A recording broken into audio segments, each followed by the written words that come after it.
नमस्कार, मैं हूं प्रियांशा और आप देख रहे हैं देश और दुनिया के बाजार पर न्यूज प्लस 21 का एक्सक्लूसिव बुलेटिन बाजार हलचल। सरकार के पास LIC IPO लॉन्च करने के लिए 12 मई तक का समय चुके तो फिर से लेनी होगी सेबी की मंजूरी। इकोनॉमिक रिकवरी की रफ्तार अच्छी, लेकिन कच्चे तेल की कीमत में लग सकता है झटका।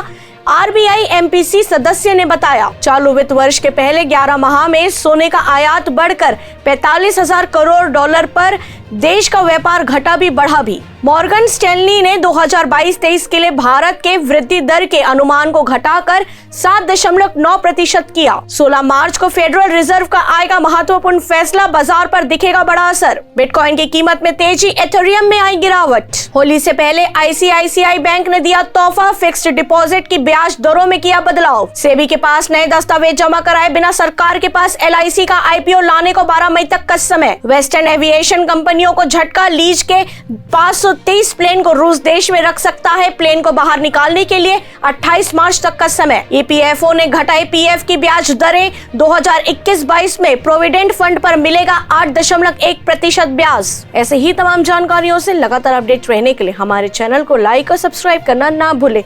नोटिफिकेशन के लिए बेल आइकन जरूर दबाएं। देखते रहिए न्यूज प्लस 21, आपके हक की बात।